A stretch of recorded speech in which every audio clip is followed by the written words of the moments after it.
Michigan, we've got a huge week ahead. The choices we make in the next 10, 30 days will shape how Detroit is governed, how our state works, how our wallets feel at the pump, and how healthcare premiums hit our families this fall, and how America sees one of its most important border cities and one of its most important swing states.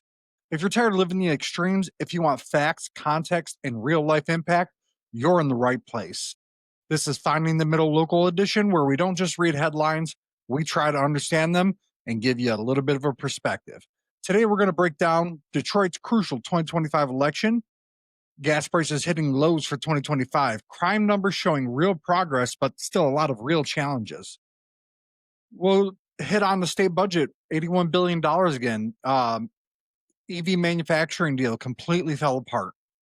The Gordie Howe Bridge timeline shift. Healthcare premiums are rising even for people not getting subsidies. Major road projects are reopening, and the opening of Detroit's most ambitious park ever. And yes, Lions Nation, what that means for game day downtown.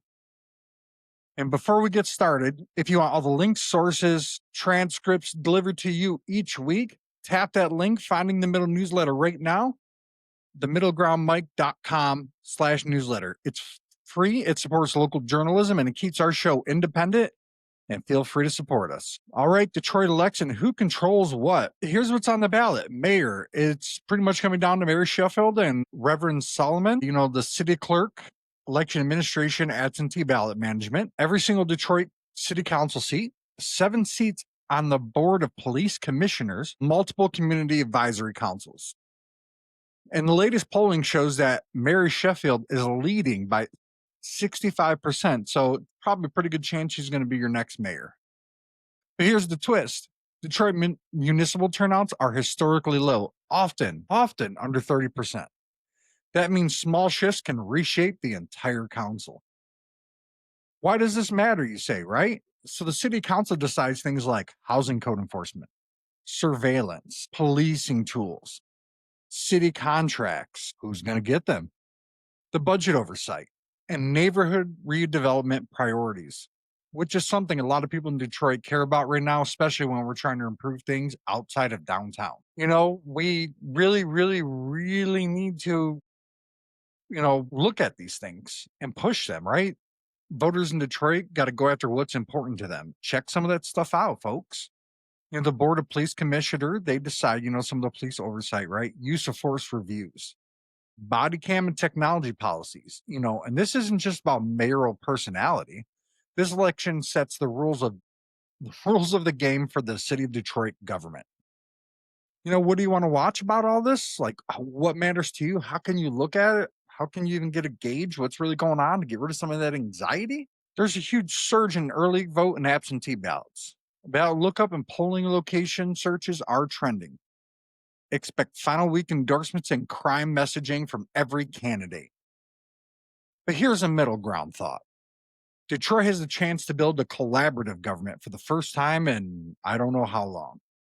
Or deepen the factions that lock progress in gridlock and keep this wonderful city down. But let's go to a little bit more positive, right? Crime is down, and not by small margins in the city of Detroit. And Mr. Vice President, no disrespect, but the city of Detroit does not need your troops. Through Q3 2025, Q3 is almost to the end, so close enough. Homicides are down 15%, non-fatal shootings are down 22%, and carjackings are down 28%. These continue Detroit's historic declines since Mayor Duggan has been in office. From 2024, the lowest homicide rate not seen since the 1960s. So what's really behind these numbers? Some people are saying, like Charlie the Duffer, saying that it's how they're reporting them and that they're ignoring certain ones. But they're also using precision policing, and they're focusing on repeat offenders, community violence interrupters, shot stoppers model, data partnership with federal prosecutors, faster charging.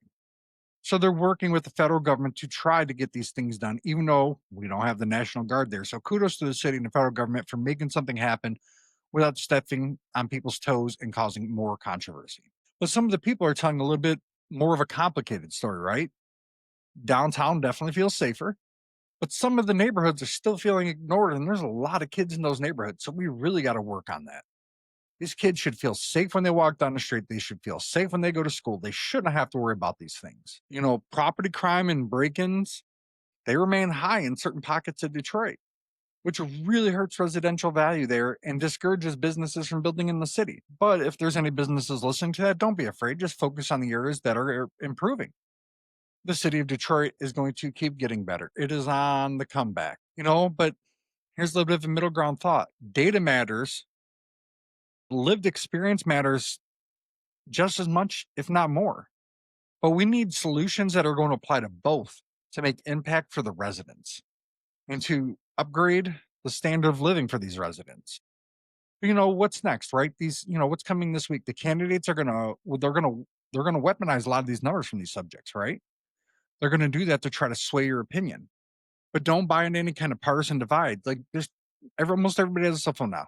Like, or anybody, right? Just do like a 2-second search on some of these things. If Even if you're only going to go after what's important to you, just do a little tiny bit of a 5-second search. Know what you're going to look at, know what you're looking for. Don't just believe the rhetoric coming out of their mouth. Expect weekly Detroit police briefings and precinct level fact checks. So there's going to be a lot of people out there fact checking this.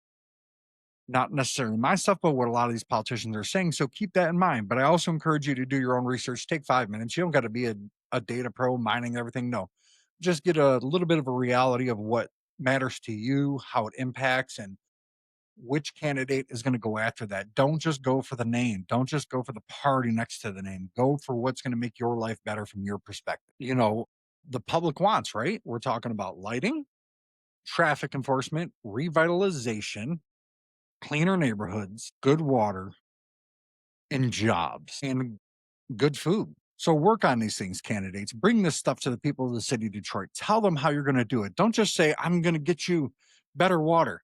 How are you going to get me better water? That's what I want to know. How are you going to bring food in Detroit with grocery stores or fresh markets? How are you going to do it? I know you want to do it, but what I want to know is how you plan on doing it. That's what we need to be asking people. How do you plan on doing it? Not just, well, we're going to really focus on the market. Duh. That's what you're saying. But we want to know the process. Give us the process of how you're going to make it better. Let's talk a little bit about another little bit of piece of positive news. State average is down to $3.08 a gallon. They're saying some areas have dipped to 279. I seen it at 259 earlier in the week. But a lot of the reason why some of that is the winter blend of fuel is cheaper to make. Obviously after summertime, the national demand goes down because everybody goes into more of a routine. They're not driving all these places. There's not as many events in the colder states. So things kind of wind down a little bit. You get back to your everyday mundane stuff. But, the refineries maintenance finally ending. So there's more supply back in the pipelines. And our oil supplies remain pretty stable despite some of the crazy stuff going on. But this drop right here, people, and they're not going to stress this enough on the news. It has real economic impact, especially in Detroit, where driving is a necessity, and especially in states like Michigan, right? Even if that's only $10, $15, per week that you're saving, that's $60 a month. That's $60 a month. I know that don't buy a ton of food, but man, that can buy you some ground beef that you need, pork chops, some of the stuff you need to make some meals, right? Fresh veggies, or it'll allow you to buy something else you need. This is key story that voters want, and they're feeling it in their pockets. Egg prices have come down. There's a lot of things that have gone up. So I'm not saying, ooh, it's not just the tiers. This is just in general. The $81 billion budget, we got some more clarity on it, finally. So what does it mean for you? Let's talk a little bit about that, right? So it's continued support for free school breakfast and lunches. Increased per pupil funding to over $10,000, a record in the state of Michigan. And this was done by Democrats and Republicans. So kudos to them for getting together and looking after the kids. And they're finally doing a significant investment in mental health services for people in this state. It is significantly needed. It is needed. We really have to go after these things. We really have to give people some kind of support in this world. Social media has made it so difficult to give people support. Why am I saying that, you ask? Well, social media, you tend to go and look at people who are going to give you an echo chamber, tell you what you want to hear. So that's not really giving you the emotional support, because at some point you're going to hear a bunch of things out in the real world that you don't want to hear, or you're going to see it online. And it's going to make such a crazy impact because you're not going to know how to handle it. Let's talk, the budget's given us some more funding for new funding streams for roads and bridges. The local governments are going to stop preparing for the rollout of winter construction pauses and, spring restarts. So the planning is going to be going on for that. So if you've got questions about some projects in your area, look up your county. Usually the county will have a lot of your main roads on there, but you can also look up your main government's website or Facebook page, whichever. They usually have a lot of good information on there, so that can get you some of the updates that you want. Some things that we need, we should talk about, right? Affordable housing grants, those, they increase those in the budget. So there's going to be more out there for people who are in need, especially with some of the job cuts coming from EV and some stuff caused by the tariffs. They did expand disaster recovery programs after the flood years. This is one of the most kitchen table budgets Michigan has passed in years. Good job to the governor. Good job to the legislature. Good job to everybody who put in the hard work. I know it was right down to the minute. Everything was crazy, but good job going after the things that matter to the people. What do we want to watch for this coming week? City/county pressers and where the funds are going to be directed. Implementation memos to schools and public works departments. Arguments on whether funding is enough to keep roads smooth year round. That's a challenge in a state like ours. Incentives reset, right? A lot of that just did not pan out. The government spent all this money and it felt like we were paying rich people for jobs, not them selling stuff when we get jobs, like how it normally is supposed to work. It felt like we were paying them for a job. What sense does that make? That's not capitalist. You know, uh, the Gotion EV plant in Big Rapids terminated after months of controversy. The state is now seeking up to $23.6 million in clawbacks. Good luck. This has triggered a political pivot. Legislature on both sides are now scaling back or ending major corporate cash incentive programs. Scrutiny on economic return on investment is rising sharply, which it should. If I'm paying you $100 million and you're churning out $3-4 billion in profit, why am I paying you to create a job? You're making money.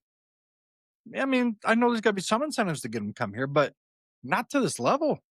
They're taking our taxpayer dollars to bolster their bottom line. They're not. It's not going the way you people think. The SOAR incentive framework is under reconstruction. They're going to redo a lot of it, right? But let's maybe look at a little bit middle of the road perspective, right? Michigan should invest in the future, but not without the job guarantees. And we've got to see more back, a return on investment, than we're putting in. That's why they call it a return on investment. Okay. What are we getting back for it? It shouldn't just be, I give you 100 million, I get $50 million in value back.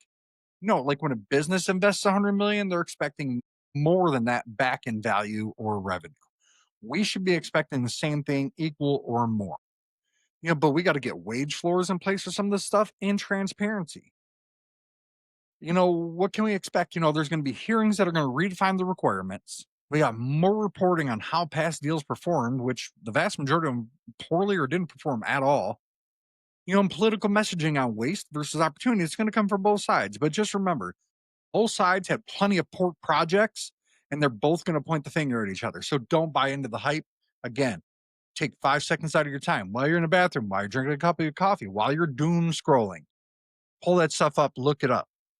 Because it's important to you, it's important to your kids, it's important to your house, whether you're a homeowner or whether you're a renter. Because this stuff all affects what's going to be coming out of your bottom line. The Detroit Windsor border economy pressure. Yeah, we're a continental trade gateway. Some of the key things we need to remember about this: 1.4 million Michigan jobs are tied to the auto sector. Cross-border auto parts often cross 8 times. Tariff impacts hits Detroit manufacturing first, which is why it's key that we want to make sure that our president can get a deal done with Canada. Yes, put the pressure on China, but we need to have a really good deal and fast with Canada, because that is critical for our state and for other states in the region. Meanwhile, Gordie Howe International Bridge got delayed a little bit. The construction's nearly done. but the opening was delayed until 2026, currently in the commissioning and testing phase. So they want to make sure it's safe before they're going to have you drive your car over it and somebody could possibly get hurt. This bridge is going to rewrite freight routes and give Detroit global logistics leverage. And this is important. It's important for our future to be able to move products at a faster pace. There's going to be a lot of advocacy for manufacturers and UAW statements and, iron worker statements. All of them are going to be coming out and talking about it, right? But they're going to be coming out talking more on report custom staffing, the traffic projections. How's the federal shutdown affecting some of these things? Stay tuned for that. We will see how that part turns out. Healthcare and open enrollment warnings, right? So, healthcare costs are becoming the November surprise for Michigan families. Here's why. Open enrollment starts for a lot of places from November 1st through January 15th. Premiums in some plans could rise double digits. Notices did not include all the 2026 details this year. The state is urging verify network participation before you do something. Compare prescription drug coverage among plans if you have the ability to. Review your copays and deductibles, not just your premiums. People get hurt when they automatically re-roll and they lose their doctor. So this week, these next couple months, as you prepare for your 2026 benefits, please look at them. Look at them in detail. It's important, especially if you have chronic conditions. You need to know how that's going to impact you, especially if your insurance is changing. Just because you had that insurance plan last year does not mean it's going to be the same coverage this coming year. So you need to make sure of that. The infrastructure that we've been talking about, right? The roads that you're actually going to drive. You know, it's not a headline, but it's a daily annoyance. But let's talk about some of it. The M30 bridge over US 10 has finally reopened. Bike and pedestrian safety upgrades have been rolling out. But a lot of the one lane closures as they wrap up before we get to the super cold weather as the I-375 rebuild, the Bay County US 10, and I-94 connector route. So, they're getting there. We're heading towards the end of it. We're in the home stretch before we get to winter. But what are we going to watch for the next 7 days? Is going to be weekend traffic advisories as they, try to get that last boom in, that last couple seconds. The roads are going to tell people whether the government works or fails. The new Riverfront Park Civic win, right? Finally, good news with zero political spin. The Ralph C. Wilson Sentinel Park is open. 22 acres, $80 million in investments. There's play gardens there, there's fountains, there's sports courts, plenty for the kids to do. To the Detroit Harvest Fest debut weekend. This reconnects the entire riverfront experience from Belle Isle to Southwest Detroit. In cities that invest in play, movement, and public space, see safety improvements in their areas, stronger neighborhoods, economic growth along business corridors because people are going to be coming down there from other areas. This park is a love letter to the future of Detroit. Good job to everybody involved. Sports in the city's mood, man. Detroit Lions are in must-watch mode, even though this week is a bye week. Man, how about that Tampa Bay game? I'm not gonna lie, I wasn't sure if we were gonna win because of our secondary. It was hurt. But you know what? Kudos to those guys, man, because they blew everybody's minds out of the water. Everybody. There was not one person who could sit there and tell you that they believe that that secondary is gonna play like that. And if they do, they're lying to you. I would love to see something before that game, them going, oh, it's gonna be that strong. And I'll believe it. When the Lions are strong, when the Pistons are strong, what does this mean, right? Tigers are strong, and all these things are, giving people reasons to drive up prices. But what does this mean for the city of Detroit and the state of Michigan? It's an economic boost for restaurant bars in the area, increased transit and parking revenue. The city of Detroit gets revenue off that. I believe there's sales tax in there as well. National attention spotlighting the resurgence of the city. The Nike store, the new Apple store, the Woodward corridor, all the stuff that's going on. Some of the neighborhoods that are starting to be revitalized. The Michigan Central Depot being reopened. That area, Southwest, Corktown, you name it. Pair that with early hype for, right? The Red Wings are improving. The Pistons are rebuilding momentum once again this year. So both those teams are coming in with a lot of hope. And then, of course, our Detroit Lions. They are just killing it. They are doing great. So when these teams win, Detroit wins. and the whole city feels better. And when you get up, you're just going to feel better about your day, you know. So here's your action this week, right? Look up your ballot. Figure out what's going to be on there. Do a 5-second Google search. You can type in multiple topics at one time. It'll give you a brief synopsis. Just find out what's really going on. Don't just believe what the politician tells you. You know, check where your local polling place is. There's usually a lot of groups out there that are willing to help you get to where you got to go.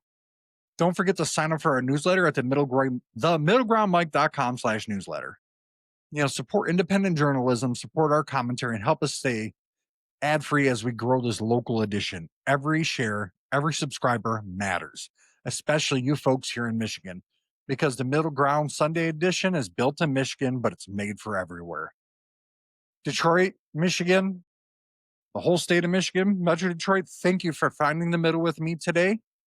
I'm Joe. This is a Middle Ground Mike. No left, no right, forward.